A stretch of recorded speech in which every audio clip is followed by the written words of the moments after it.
What's up, guys? Welcome to Exotic Idiotics. My name's Jeff. My name is Maddox. And today, we're going to give you guys a little bit of insight into how we provide enrichment for our animals. So stick around and let's get into it.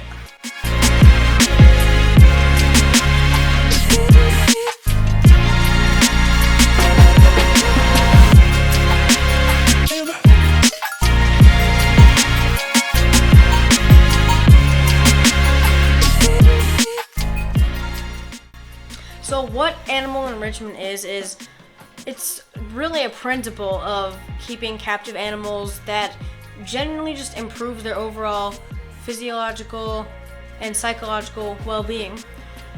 Yeah, I mean, and there's a lot of different ways to go about it because obviously you are not going to be able to replicate every single thing that an animal would experience in the wild.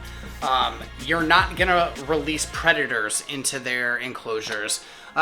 You're not gonna be able to give them thunderstorms or hailstorms or tornadoes or any of the other types of things that they might experience in the wild. So one of the things that I think people kind of get wrong about enrichment is that it all needs to be something that the animal just thoroughly enjoys.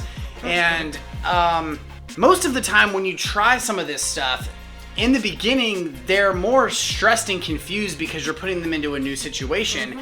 However, that is what's going to cause them to use their brain, analyze the situation, and sort of figure out what's going on, similar to how they would in the wild if there was something new that they'd never seen before.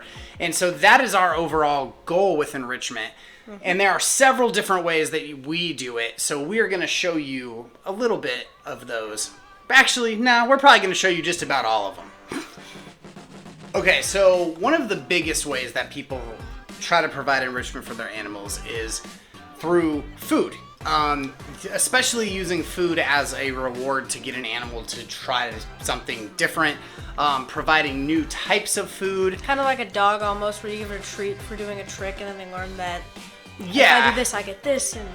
And we're not trying to train our animals to do anything. We're just trying to give them something new to stimulate their brain.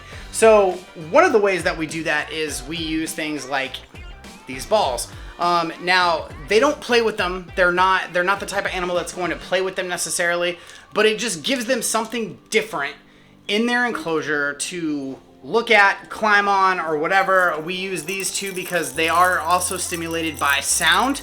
Then we've got this one. This is called a Beardy Ball. You can get it at just like a local store, big box store. It's actually PetSmart only is the only place I've seen this because it is a Thrive brand product. But it has a couple holes in the sides where food can come out, and they roll it around, and the crickets come out. And they do seem to enjoy that. And a lot of people will resort to tongue feeding their animals to build trust. If you've been watching this channel for a while, you know that we don't really do that too often.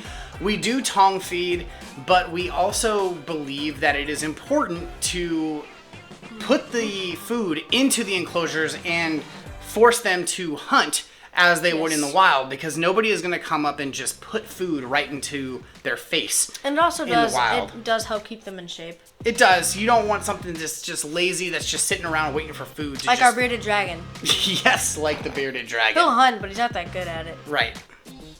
Another way we like to enrich our animals, specifically our baby water monitor Loki, is putting them on the floor and just letting them explore. Yeah, I mean, just giving them a change of scenery, and we do it. We're right there. We're supervising. Make sure you're supervising your animals. We do not recommend you just letting them free roam in a room, especially a room like this where there's so many things that they could get into. Or under. But it gives them a change of scenery, and it's a really good way to use some of the different toys and stuff that we were talking about earlier to kind of see how they interact with them, give them something new to check out. But ultimately, they just like running around on the floor. There's just new sights. There's, new smells. There's just different things that they are exposed to when they're outside of their enclosure. Another thing that you can do just to enrich their lives within the enclosure is to just change up the decor a little bit. Obviously, you have certain animals that require really hot basking spots or whatever, Yeah. and you can move it to the other side of the enclosure. I mean, you can definitely like move the basking spot, move the heat lamp if you have the capability to do that. Some enclosures don't have that capability. If you have like a custom enclosure that's got a built-in fixture for heat, then obviously you don't have that option. But something as simple as just adding a new piece of cork bark or a new branch or just something that they are not used to seeing can be extremely rewarding for the animal, and it gives them a new way to just stimulate their brain and explore their enclosures. Another thing that we like to do specifically with Loki is when we give him baths, we will put feeder guppies or feeder goldfish in there, and not necessarily for him to eat them, because vets say that they are very fattening and not the best. Not the best thing for not him, the right? best thing for him all the time. But it wasn't for him to eat them; it was just to expose him to something new. He's still within that 4-ish month old range, and he'd never seen fish before, and we just wanted to see how he'd react. Yeah, and I mean, after You could see the gears turn, and you could just see it in his eyes. He's like, "What is that? Do I want to eat that? Maybe. I don't know. Let me consider it." Yeah. All over the place. And then after we got him out of the bath, we actually put the goldfish in like a Tupperware container and put them in his enclosure for him to continue checking them out. He never ate any of them, but you could tell he was curious. He was looking at them. He didn't know what they were, and just that extra stimulation of his brain is what we're trying to go for when we're doing these types of enrichment exercises.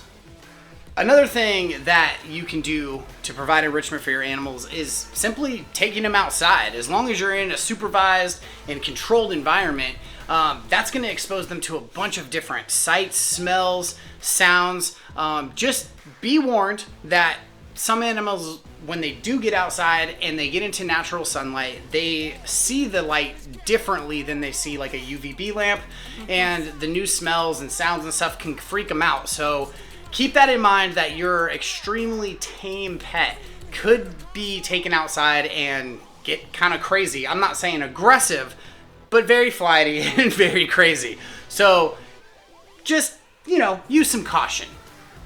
So our last and probably the easiest way we enrich our animals is simply handling them, but not handling them yourself, handling them with and around other people.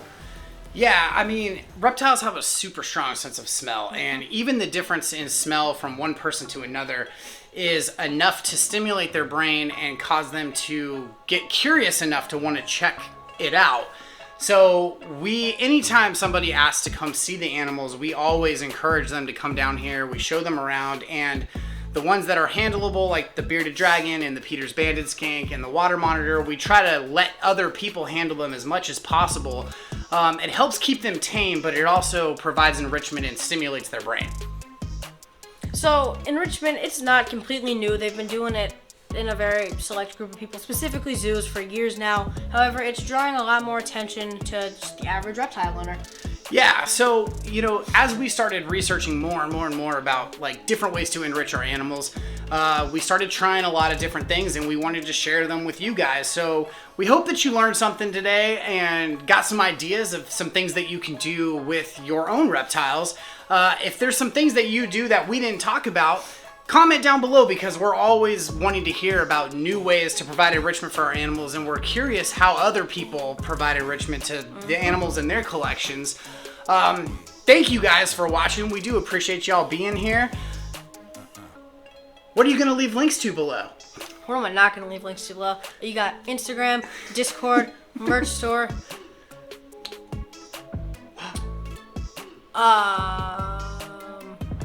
If you like this video, leave a thumbs up. Make sure to drop a like. Subscribe if you want to see more content all about exotic animals.